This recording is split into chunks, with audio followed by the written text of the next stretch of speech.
वीर दो तरह से निकलता है।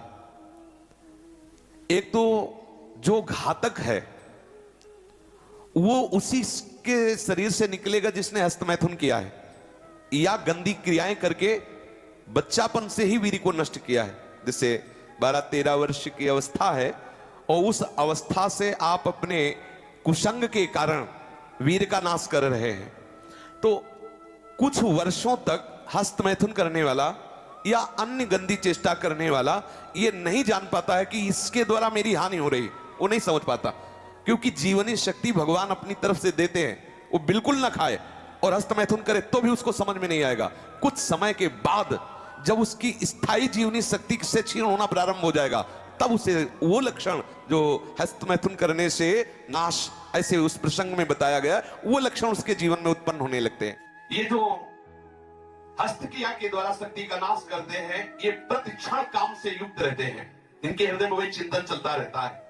बालक अवस्था से लेकर के यौवन अवस्था तक देखिए आप, इनकी आंखों में देखिए ना तेज होगा ना गंभीरता होगी, बहुत चंचलता, निस्तेज आंखें होगी, चेहरा पीला पड़, जब देखो तो ऐसा लगता है कि शर्मिंदा हो रहे हैं, मुंह छुपा रहे हैं, ऐसा लगेगा। पहला लक्षण है। दूसरा, कुछ इतने निखले ऐसे दिखावटी स्वभाव के, ऐंठ में, अकड़ में, गर्मी में रहते हैं, ये वीर शक्ति के नाश का लक्षण है। गंभीरता नहीं, शांति नहीं, उदारता नहीं, धैर्य नहीं है, वो अपने को बड़ा दिखाना चाहते हैं, ये सब उसके नाश के लक्षण हैं। जिनका चेहरा आनंद में देखते ही हृदय में आकर्षण, ये ब्रह्मचर्य का लक्षण है। चेहरा देखो तो उजड़ा हुआ दिखाई देता है, लगता है बिना रोते हुए भी रो रहे हैं, वो सब सिकुड़ गया चेहरा ऐसा, जैसे किसी घर में आग लगा दो इसके बाद दर्शन करो तो कैसा लगता है वो, ऐसे ही उसका चेहरा होता है जिसने अपने जीवन से खिलवाड़ किया है। जो स्वभाव से ही रुक्ष, चिड़चिड़ा, क्रोधी, बात बात पे एकदम रूखा, चेहरा पीला पड़ रहा है, फीका पड़, वो चेहरा पीला प्रेम कर रही, क्यों चेहरा प्रेम में पीला पड़, प्रेम में नहीं, यहाँ काम की बात हो रही है। मुख पिया आई फिर गई बदल गए तन रंग, ये प्रेम का लक्षण नहीं, ये काम के लक्षण क्या बात है। वो मुर्दा की तरह निस्तेज खिन्न छिन्न ऐसे ही घूमता रहता, कोई लक्ष्य नहीं, कोई उद्देश्य नहीं, बात बात में आलस्य, बात बात में गुस्सा। जो गालों में बिना कोई गुलाबी कुछ लगाए जो गुलाबी दिखाई देती है वो ब्रह्मचर्य की होती है, और जिनके ब्रह्मचर्य क्षीण हो जाते हैं, झाई पड़ जाती है। देखो देखने में तो लगता है कि बोले कितने को, बोले 18 के, 18 में तो उसकी दुर्गति हो रही, तो 28 और 48 में क्या होगा। जो काले दाग चेहरे में पड़ने लगते हैं, आंखें धसी नजर आती हैं, गाल पीले नजर आते हैं, नाक के आसपास काले काले दाग यहाँ ऐसे प्रकट हो जाते हैं, ये सब लक्षण हैं जो उन्होंने अपनी शक्ति का नाश कर दिया। जो इस वीर शक्ति का नाश करते हैं, बिना बुढ़ापे के सारे लक्षण बुढ़ापे के उनमें होते हैं। कमर में दर्द है, चला नहीं जा रहा है, थोड़ी चढ़ाई में हांफने लगे, अब अवस्था कितनी, बोले 18 की। इस अवस्था में तो मतलब दिशाएं भी कांपे, वो अवस्था है। अब तो दिखाई नहीं देता कोई जवाल, चित्त में कुचिंताएं, छाती में धड़कन, बिना भय के भयभीत हो जाना, थोड़े से भी दुख में ऐसा सोचना कि मैं आत्महत्या कर लूं, ये सब बातें उसी की कमी से हो रही हैं। ये महापुरुषों के अनुभव की झूठी झूठी बातों में तक घबरा जाना, कोई झूठी धमकी दे दे तो बस वो ऐसा लगता है अब क्या करूं, किसी कमरे में बंद हो जाऊं, अपने आप को प्राण हत्या करके बचा लूं, ऐसा मैं अपने शरीर को न, ये सारे के सारे लक्षण उसी में प्रकट होते हैं। जो ब्रह्मचर्य का नाश करता है, नींद आना या सोना तो कुंभकर्ण की तरह, मुर्दे की तरह सो जाना, आलस्य, जरा जरा देर में वो निरुत्साहित बातें, आंखों में जलन, भारीपन, ये सब स्वप्न दोष अधिक होना, ये सब उसी के लक्षण है जो आपने गलतियां की है। अब यदि वो किसी संग के प्रभाव से हस्तमैथुन बंद कर देता है तो उसका वीरपात होगा।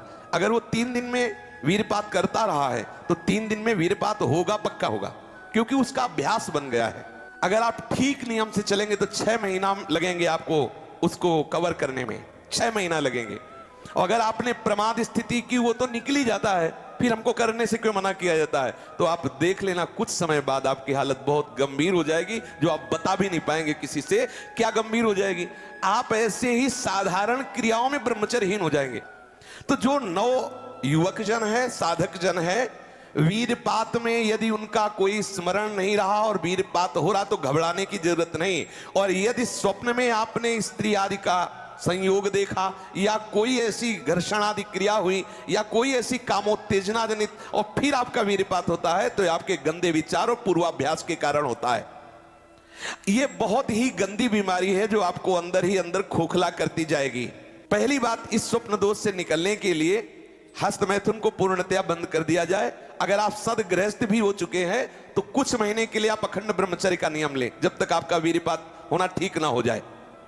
आप वो हानिकारक जो कामोत्तेजना बढ़ाने वाले भोजन है उनको छोड़िए, जैसे अत्यधिक नमक, बहुत कड़वी लाल मिर्च, और जैसे बहुत ही वो मीट मसाला आदि जो बहुत ही कड़वा तीखा, ऐसा गरम मसाला, और बिल्कुल गर्मा गर्म भोजन। ये आपके स्वप्न दोष के ठीक होने की बात है। यदि आप स्वप्न दोष से बचना चाहते हैं तो अत्यधिक नमक, बहुत कड़वी मिर्च, बहुत ही वो उष्ण गर्मा गर्म भोजन, बहुत गर्म मसाले से बना हुआ भोजन, और अत्यंत खट्टी चटनी जैसे इमली की है, कच्चे आम की चटनी है, और मांस। ये जो लोग कहते हैं कि मांस ताकतवर होता है, तुम्हारी चर्बी बढ़ा देगा, ताकत नहीं। ताकत कहते हैं संकल्प शक्ति को। ताकत शरीर शक्ति प्रधानता नहीं होती। संकल्प शक्ति का एक महात्मा पूरे समुद्र को अंजुलि में पी गया। देखो, संकल्प शक्ति, शरीर की शक्ति एक सीमित शक्ति है, संकल्प शक्ति एक महान शक्ति है। जो ब्रह्मचर्य से युक्त होता है उसकी संकल्प शक्ति बढ़ती है। भले आप मांस खा के मोटी चर्बी और आप व्यायाम करके दिखा सकते हैं कि देखो मैं ब्रह्मचर्य क्षीण करता हूं लेकिन बलवान हूं, लेकिन आप आत्मशक्तिहीन है। वो आपका मोटा हो जाना बलवान नहीं है, आपके सुंदर सुंदर मांसपेशियां निकल आना वो बल नहीं है। आप शक्ति, बलवान वो है जो आए हुए आंतरिक वेगों को सह जाए। आए हुए आंतरिक वेग को जो सह गया वही बलवान है। ये जो मछली, अंडा, मांस खाते हैं ये कभी इस रोग से मुक्त नहीं हो पाएंगे। और जो लोग कहते हैं मैं तो खाता हूं मेरे अंदर नहीं, विश्वास मत मानना, पक्का झूठा है वो। जो शराब पीता है वो अपने वीर को पवित्र नहीं रख पाएगा। चाहे गृहस्थ हो, चाहे व्यापारी हो, चाहे किसी भी तरह की स्थिति में हो, सावधान हो जाओ, ये शराब आपके जीवन को नष्ट कर देगी। ब्रह्मचर्य में अपने आप एक उन्माद है। थोड़ा अंगूर, मीठे संतरा, सेव, अनार, ये स्वास्थ्यवर्धक वस्तुएं आप ले सकते हैं, लेकिन ऐसे वस्तु जो आपके ब्रह्मचर्य को नष्ट करें, ये पहले भोजन छोड़ें। ध्यान दीजिए, आप पहले ऐसे व्यक्ति का संग छोड़ें जो हस्तमैथुन कराने के लिए उत्साहित करे, या जो गंदे आचरण में, चाहे वो स्त्री साधक हो या पुरुष साधक, दोनों सावधान। ये रोग एक में ही नहीं होता, ये रोग दोनों शरीरधारियों में होता है। कामोत्तेजना दोनों को आती है। गंदे संग के कारण दोनों साधक गंदी आचरण कर बैठते हो, दोनों इस रोग से पीड़ित होते। पुरुष तो इस रोग को प्रकट कर देता है, माताएं बहनें इस रोग को प्रकाशित नहीं कर पाती, लेकिन पीड़ित होती है इस रोग से। यदि सावधान उपासक न चले तो चाहे स्त्री शरीर हो चाहे पुरुष शरीर, उसको कष्ट होता है। दूसरी बात इसमें सहयोग है 4 बजे उठना।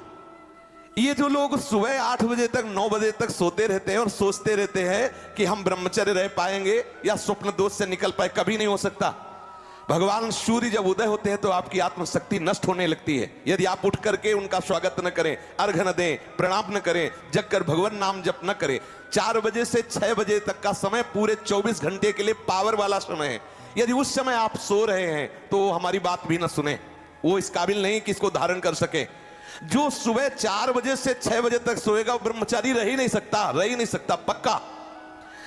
कुछ लोगों को लगता है कि 1-2 बजे ही स्वप्न दोष हो जाता है, 4 बजे की आवश्यकता नहीं। तुमने गलत आदतें की, तुमने अपनी नस नाड़ियों को इतनी घर्षण शक्ति से कमजोर कर लिया है कि रोकने की क्षमता नहीं रखी। तो आपको उदास नहीं होना, ऐसा भोजन छोड़ो, ऐसा संग छोड़ो और 4 बजे जगो।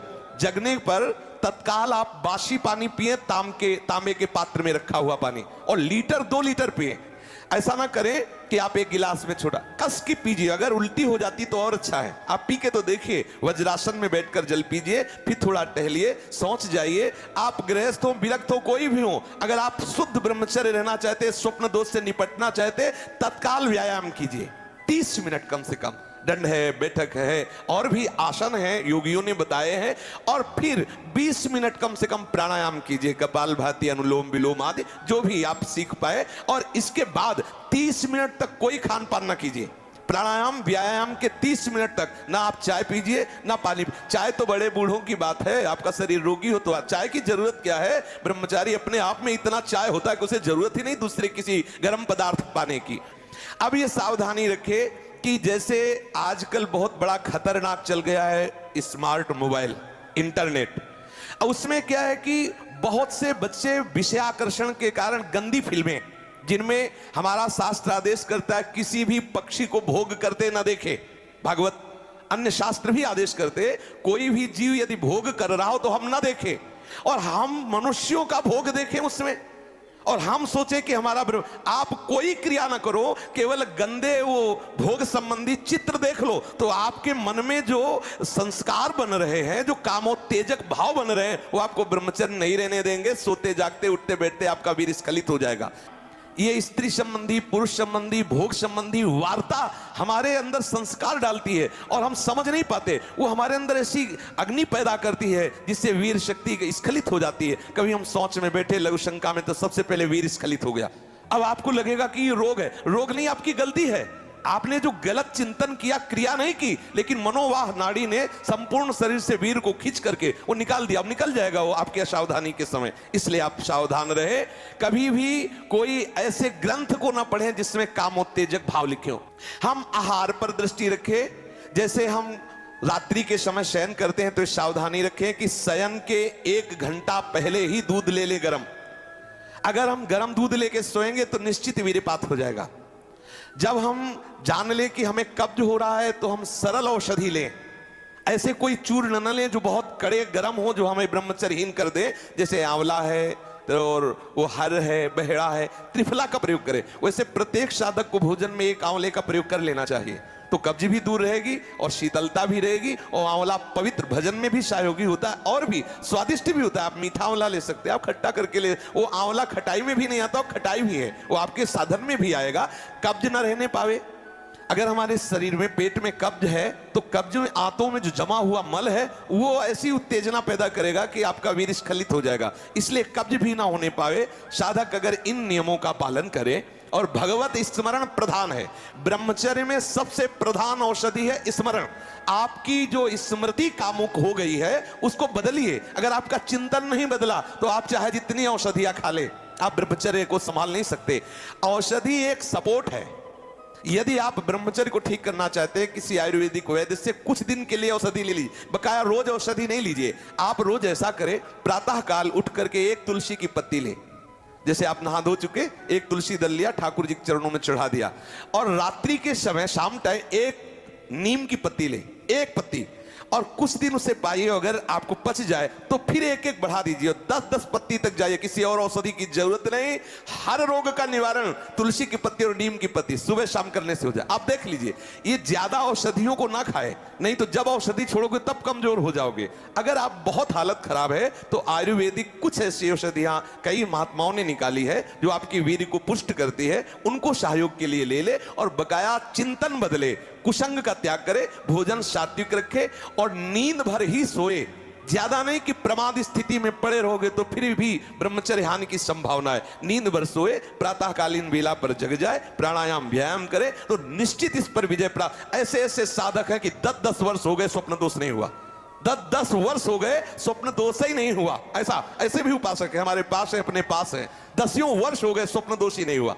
तो क्या है, उन्होंने संयम किया, वीर जो है स्थगित हो गया, परिपक्व हो गया, धीरे धीरे ऊर्ध्वगामी होने लगता है। आप कभी घबराए नहीं साधक, सावधानी पूर्वक ये जो बातें बताई गई अपने जीवन में उतारे। चाहे गृहस्थ हो चाहे विरक्त, वीर ही अमृत है, वीर त्याग ही मृत्यु है, इतना समझ ले। श्री राधा वल्लभ लाल की।